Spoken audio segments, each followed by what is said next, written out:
Good day everyone! Good day to my dear students and welcome to Math Tuto channel!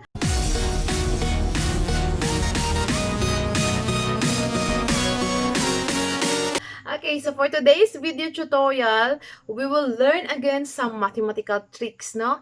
To multiply numbers, whether gagmay or dagko with 11. So how to multiply bigger numbers by 11 as easy as ABC. Okay, you heard it right.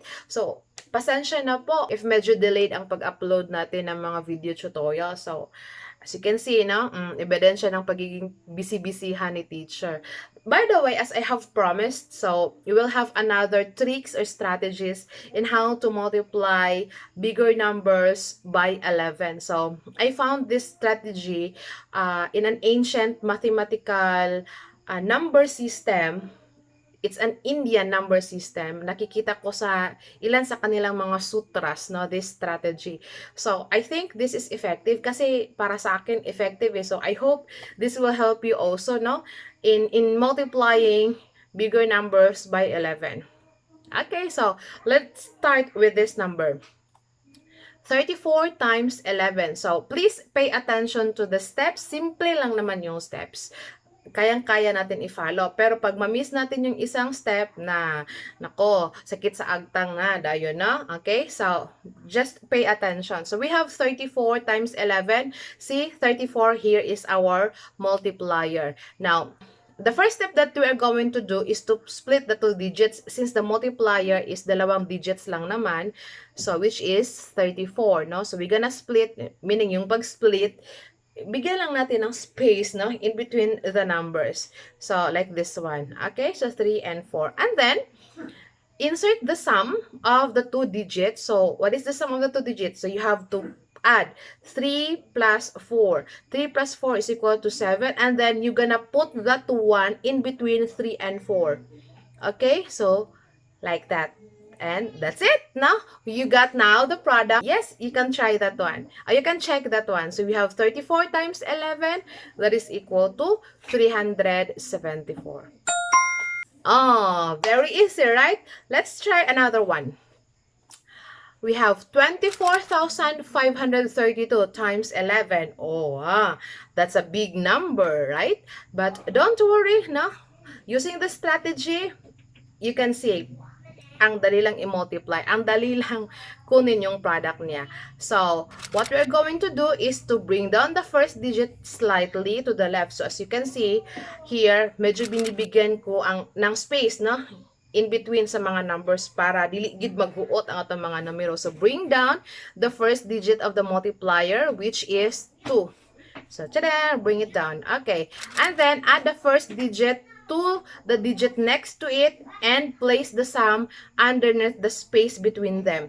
So, sa ato pa, atong i-add ang number 2 sa sunod niya nga number, which is 4. So, you have 2 plus 4. What is the sum? So, ato lang isulat ang sum in between the two numbers. We have 6. And then, follow the same procedure. Hantod nga moabot ta sa last digit. So, we have now 4 and 5. So, you add 4 plus 5. That is equal to 9. And then, next, you have 5 and 3. So, you add 5 plus 3. That is equal to 8. So, you write 8. Next one, we have 3 and 2. So, you add 3 plus 2. That is equal to 5. Okay, you write 5. Now, we don't have any number to add by 2, right? So, what you're going to do is to bring down the last digit. Okay, just like that. Oh, as you can see, we have digits na in there, no? We have 2, 6, 9, 8, 5, and 2. Actually, that is already the product of 24,532 and 11. So, our product is 269,852. Whoa! Easy, right? Okay, congratulations if you can follow. So, I hope you have followed, no? So, let's have another example. 498 times 11. Ganyan na, dago kayong numero. Karon gamay-gamay na po nga numero. Okay, just consider this one. Kasi may introduce ako na ng ibang case. Okay, so again, follow the first step. You write the multiplier. Bigyan natin ng space. Bawat tao kailangan ng space. Lahat tayo nangangailangan ng space sa buhay. The same with the numbers. Charot. Okay, so bring down the first digit which is 4. Okay. Do not, napapansin ko sa strategy ito, yung first and last digit ng multiplier natin ay hindi natin ginagalaw, kinokopya lang natin. Okay? In the first and last step. So, like in here, you have to bring down 4. And then, proceed to add it to its right-hand neighbor, 9, to get 13. So, you add, no? 4 plus 9. What is 4 plus 9? That is equal to 13. Now, take note. The sum of 4 and 9 is a 2-digit number. Right? Okay, kanina, pag-add natin, mag-add ganita, tagsa lang ka-digit, right? Pero karon nahimo ng duha ka-digit. Now, just recall, doon sa pag-add natin ng vertical manner, yung addition using vertical manner, pag ang sum na gani is 2-digit na, atong gibilin ang rightmost number o kang isa ka number atong i-carry sa next numbers nga atong i-add, right? So, the same manner in here, no? So, atong piliyon ang rightmost digit number. Unsa man ang rightmost digit number? That is 3, yes. So, ibilin nato si 3, si 1, atong i-carry dito ni 4. So, in this manner, anaan lang sa nato pagsulat ha, ato na siyang balikan later on. And then, proceed to the next number. Meaning, atong i-add si 9 o si 8. What is the sum of 9 and 8? That is equal to 7. Then, take note, 2 digit na naman, no? So, what we're going to do is to, get the rightmost number, ibilin ang rightmost number, and then i-carry si 1 dito sa left most number ni 7. Okay? So, pag mag-carry ta, always ta to the left. Okay? Now, wala natin number i-add, di ba? So, unsa gra ito'y buhaton? Bring down the last digit, which is 8. Last digit naman siya. You just bring it down. Now, di ba naman tayo mga numbers nga gipang carry dito sa uban nga numero? So, unsa may buhaton nato at ana ron? Okay.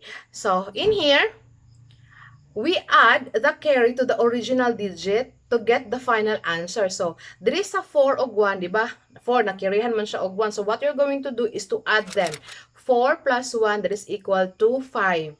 Diri pod sa 3, na ay kay carry nga 1, meaning you have 3 plus 1, that is equal to 4. Now, take note, in the first digit, instead nga 4, dahil mo na siyang 5, kaya nag-carry man ta og 1. So, you have now 5, and then 4, and then the rest of the digits, 7 and 8. So, take note, kaning mga nambira, maon na ni karon ang final digits na to. So, this is now the product. Yes, the product. So, we have 5,478. Yes. You're right. Gotcha. Okay, so, let's have one more example. One more example. Okay. Dako. We have 6,986 times 11. So, again, ang sa ganito itong buhatan, okay, we will bring down the first digit, which is 6, and then we add. So, in here, 6 plus 9. 6 plus 9 is 15. Unsa gito buhatan nato? Atong ibilin si 5, i-carry nato si 1 dito ni 6. Okay, next. 9 plus 8. What is 9 plus 8? That is equal to 17. Yes, and since 2 digits siya, ibilin nato si 7, i-carry nato si 1 dito ni 5. Okay, very good. We have now 8 plus 6. What is 8 plus 6? That is 14. Yes, 14. So, ibili na to si rightmost number, which is 4. Si 1, i-carry na to dito ni 7. And then, our last digit, wala na, no? So, we will bring down 6. Yan. Now, take note ha. Lantaw natin ipang carry. So, we have, in 6 carry 1, you have 6 plus 1, that is equal to 7. So, you have 7 in there. And then, we have 5 plus 1, that is equal to 6. So, you have 6 now. And then, we have 7 plus 1, that is equal to 8. So, you have 8. So, take note, these digits now are the last digits. Right? The final. So, therefore, this is now the product of 6,986 when multiplied to 11. So, we have 76,846 as the product. Yeah, right! Right. Dali na. Practice lang, no? If we will be used to this strategy, mas dali na to ang pag-multiply og dago nga numero by 11. Yeah. So, you're gonna share this good news to everybody. Okay, so let's practice. Atong practicean, no? So, please, no? comment down below whether your answer is wrong or correct.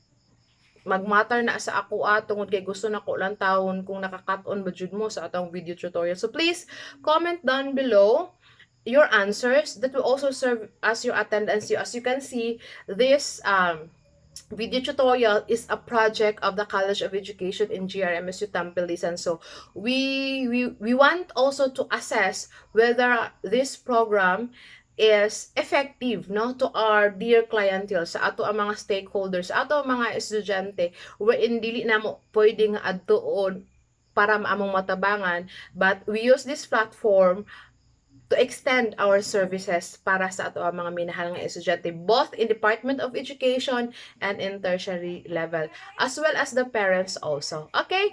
So please, sa mga parents, if naamoy mga estudyante din nga mag-try og solve, do not be ashamed nga pwede ninyong i-post ang ilahang output dito sa comment section. Actually, naanay nag-post, so I am very happy. Wala mo kabalo og yun sa ninyo pagpalipay ana nga paagi. Okay? So, maski isa lang kabuok, malipay na kaayo mi. Okay, so let's have number 1. Find the product of 897 when multiplied by 11. 2. Number 2. 99,009 times 11. What is the product? And the last one, 5,678 times 11. Okay. Comment down below the product.